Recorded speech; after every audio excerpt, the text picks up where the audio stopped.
रामपुर नामक गांव में एक बहुत बड़ा धनी सुनार रहता था, जो लोगों को ब्याज के चलते पैसे उधार दिया करता था और उनसे सामान गिरवी रखवाता था। ऐसा करते करते उसका बहुत बड़ा घर बन गया था गांव में। हीरालाल उसी गांव में रहता था। वह मजदूरी करता था। खाना खा के वह दोबारा मजदूरी पे चला गया। हीरालाल का खेत बंजर था। वह बहुत परेशान था। एक दिन उसके दोस्त ने उसको सलाह दी। अरे हीरा, कैसे हो? घर में सब बढ़िया है? बहुत ही परेशान लग रहे हो। कोई दिक्कत हो तो बताओ मुझे, तुम्हारा दोस्त हूँ मैं आखिर। अरे भाई, क्या बताऊं, बहुत परेशान हूँ। घर पे एक बूंद राशन नहीं है और ये बंजर जमीन भी मेरे सर चढ़ी है। कुछ समझ नहीं आ रहा। अरे तो तुम इतना दुखी क्यों हो? तुम्हारे पास कोई कीमती सामान हो तो वह सेठ धनीराम के पास जाकर गिरवी रख दो और उससे पैसे ले लो खेती करने के लिए। इतना कह के उसका दोस्त वहाँ से चला गया और हीरालाल सोचने लगा अब क्या करे। फिर हीरा ने जल्दी जल्दी अपने खेत का काम खत्म करके सेठ धनीराम के घर गया। नमस्कार सेठ जी, वो मुझे थोड़ा सा उधार पैसे चाहिए थे। मुझे अपने खेत के लिए चाहिए थे। जैसे ही मेरी फसल आ जाएगी मैं उसको बेचकर आपके पैसे वापस कर दूंगा। क्या मुझे पैसे मिल सकते हैं? मैं सोने का मंगलसूत्र गिरवी भी रख दूंगा। अरे कैसी बात कर रहे हो भाई, मैं बैठा किस लिए हूँ यहाँ पे? तुम गरीबों की मदद के लिए। लो, दो अपना मंगलसूत्र, मैं तुम्हें उसके बदले पैसे देता हूँ। और हाँ, एक बात का याद रहे, मैं सिर्फ तुम्हें 3,000 रुपए ही दे पाऊंगा। सुनार मंगलसूत्र देखकर बोला, अरे ये तो 1,000 रुपए का है। मैंने तो फिर भी तुम्हें 3,000 रुपए दिए हैं इसके बदले। चलो ले जाओ, तुम भी क्या याद करोगे। और हाँ, जल्दी ही वापस करना।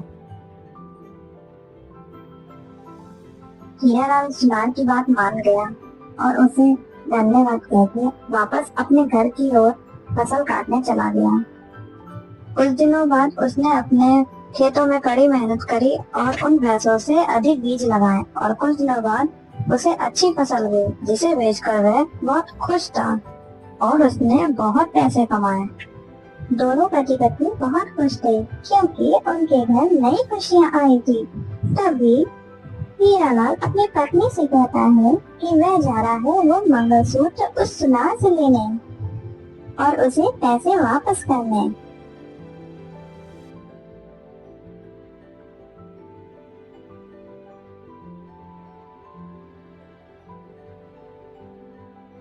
अरे सेठ जी, नमस्कार। कैसा चल रहा है आपका धंधा? ठीक तो है आप? हाँ हाँ, सब बढ़िया। तुम्हें देख के लगता है शायद तुम मेरे पैसे वापस करने आए हो, क्यों? हाँ सेठ जी, आपके दिए हुए पैसे से मेरी फसल में बहुत अच्छा सुधार हुआ है और मैंने उसे शहर में बहुत अच्छे दामों पर बेचा है, जिससे मुझे मुनाफा हुआ है। अब मैं अपना मंगलसूत्र लेने आया हूँ और आपके पैसे वापस करने आया हूँ। हाँ, चलो अच्छा है, तुम्हारा भी जीवन सुधर गया। आखिर मैं यही चिंता में था कि तुम्हारा मंगलसूत्र कहीं यहीं ना रह जाए। वैसे बैठो, मैं लाता हूँ तुम्हारा मंगलसूत्र। सुनार अपनी अलमारी से वह मंगलसूत्र निकालकर उसे देता है। सेठ जी, ये मेरी पत्नी का मंगलसूत्र नहीं है, ये नकली है। ये किसी और का है शायद। मेरी पत्नी के मंगलसूत्र के पीछे मेरे पिताजी का नाम लिखा हुआ था और इसके पीछे नहीं लिखा है। जरा ध्यान से देखिए। अरे अब तुम ये क्या बात कर रहे हो? तुम्हें क्या लगता है मैंने ये मंगलसूत्र बदल दिया? मैं चोर हूँ? ये बात तुम्हें पहले बतानी चाहिए थी कि तुम्हारे मंगलसूत्र के पीछे तुम्हारे पिताजी का नाम लिखा है। देखो, जो तुमने मुझे दिया मैंने तुम्हें वापस किया। अब तुम जानो और तुम्हारा काम जाने। आज तक किसी ने मेरे ऊपर ऐसा इल्जाम नहीं लगाया। तुम पहले इंसान हो ऐसे। अरे ऐसी बात नहीं है सेठ जी, मैं तो आपके पैसे वापस ही करने आया था, लेकिन वह मेरी पत्नी का मंगलसूत्र है वो तो मुझे दे दीजिए, एक बार आप देख तो लीजिए, शायद हो आपके पास। अरे भाई, अजीब बेगैरत इंसान हो तुम, कैसे पीछे पड़ गए हो मेरे, जैसे कि मैं चोर। एक तो मैं मदद करूं, ऊपर से मुझे भी झूठ बताओ। वह उदास होके वो मंगलसूत्र लेके वापस जाने लगा। जंगल में चलते चलते उसे उसका दोस्त रास्ते में मिला और उसने उसको वहाँ की सारी बातें बताई। जंगल में चलते चलते उसे उसका दोस्त रास्ते में मिला और उसने उसको वहाँ की सारी बातें बताई। उसने अपने दोस्त को वह मंगलसूत्र भी दिखाया। अरे भाई, तुम परेशान मत हो, तुम गांव के सरपंच जी के पास जाकर ये बात बताओ, वह जरूर तुम्हारा फैसला करेंगे। मुझे कुछ समझ नहीं आ रहा है, मैं क्या करूं, और घर जाकर अपनी पत्नी को मैं क्या बताऊंगा कि उसका मंगलसूत्र मैं नहीं वापस ला पाया। अरे दोस्त, दिल छोटा मत करो, तुम सरपंच जी के पास जाओ और परेशान मत हो, वह जरूर तुम्हारी बात सुनेंगे।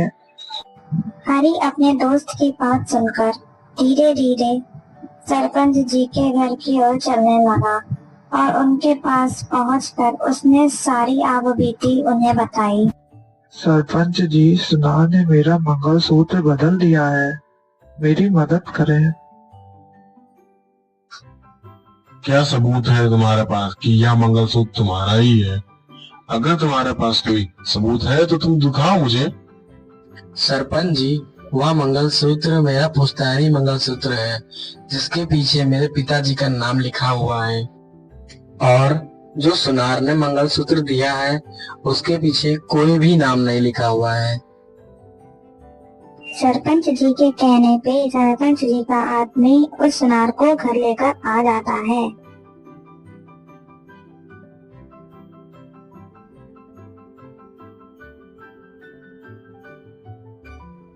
बोलो सेठ, क्या तुमने हरी का मंगलसूत्र बदल दिया है? तुम्हारे पिताजी तो ऐसा नहीं करते थे। आखिर बात क्या है सेठ, तुम मुझे सही सही बताओ।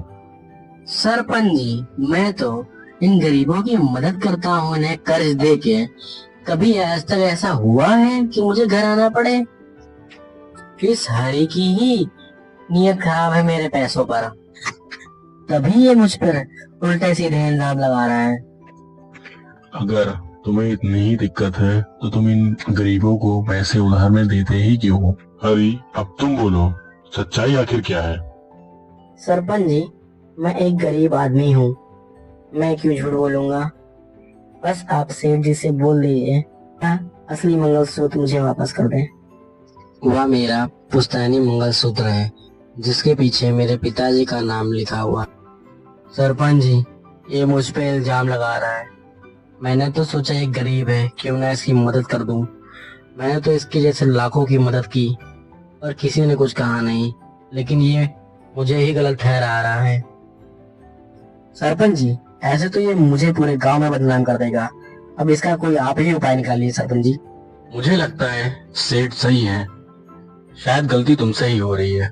एक बार तुम जाके उस मंगलसूत्र को दोबारा चेक करो और उसके बाद देख के मुझे बताओ, फिर आगे मैं देखता हूँ। आज की सभा यहीं खत्म होती है। सरपंच जी की बात सुनकर सेठ मन ही मन खुश हो गया कि अब उसकी चोरी नहीं पकड़ी जाएगी, लेकिन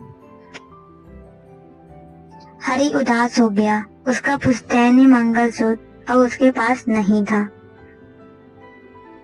सरपंच जी के मन में एक ख्याल आया और उन्होंने अपने आदमी से कहा, मुझे लगता है ये सेठ झूठ बोल रहा है। हरी का मंगलसूत्र इसी में रखा हुआ है। ये सेठ जहाँ अपना सोना रखता है, तुम जाके उस सोने को चेक करके देखो और शायद उसमें ही हरी का मंगलसूत्र हो। मैं चाहता हूँ ये काम तुम जल्द से जल्द करो, वरना वह सेठ सतर्क हो जाएगा और अगर कहीं वह मंगलसूत्र छुपा ना दे। जी सरपंच जी, जैसा आप कहते हैं मैं वैसा ही करता हूँ। लेकिन ध्यान रहे, तुम्हें बहुत सतर्क होकर सेठ के घर जाना होगा, ताकि उसे ये ना पता चले कि तुम मेरे आदमी हो। जी सरपंच जी, उसे बिल्कुल भी नहीं पता चल पाएगा कि मैं आपके आदमी हूँ, और मैं वेश बदल कर जाऊंगा, क्योंकि मेरे पास एक पुश्तैनी हार है जो कि मैं उसके घर गिरवे रखूंगा और देखूंगा कि वह हार में बदलता है या नहीं। अगर वह बदल देगा तो वह पकड़ा जाएगा। अगले ही दिन सरपंच का आदमी भेष बदलकर सेठ के घर गया। सेठ जी, मुझे कुछ पैसे उधार चाहिए, क्या वो मुझे मिल सकते हैं आपसे? और मेरे पास एक पुश्तैनी हार है जो आपके पास गिरवी रख दूंगा। वैसे मैं तो किसी को उधार देता नहीं, लेकिन तुम मुझे थोड़ा ठीक इंसान लग रहे हो। ठीक है, ले लो फिर। और हाँ, पर एक बात याद रहे, जिस हार की तुम बात कर रहे थे, उस हार को तुम्हें मेरे पास गिरवी रखना होगा। हाँ हाँ, क्यों नहीं सेठ जी, जैसे ही मेरे पास पैसे आ जाएंगे मैं आपके पैसे लौटा दूंगा और अपना हार भी ले लूंगा आपसे। सेठ उसे पैसे दे देता है और वह वो पैसे देकर चला जाता है। कुछ दिन बाद वह सेठ के घर वापस आता है, वह पैसे लौटाने और अपना हीरो का हार ले। सेठ जी, ये लीजिए अपने पैसे और मेरा हार मुझे वापस कर दीजिए। सेठ जब उसका हीरो का हार निकाल रहा होता है तब वह व्यक्ति देखता है कि हरी का मंगलसूत्र असली वाला उसके ही टोकरी में पड़ा है, और वह जाकर सबको ये बात बता देता है। फिर सरपंच जी उसको भरे गांव में बीच बाजार में बुलाकर उसको गांव से बेदखल कर देते हैं और हमेशा हमेशा के लिए निकाल देते हैं। सरपंच जी ने हरी को इंसाफ दिलाया, इसीलिए कहते हैं हमेशा सच का साथ देना चाहिए, ना कि झूठ का। आज की कहानी यहीं तक। फ्रेंड्स, अगर आपको मेरी स्टोरीज अच्छी लगती हैं तो हमें सब्सक्राइब करें और नई वीडियो के लिए बेल आइकन जरूर क्लिक करें। Thank you.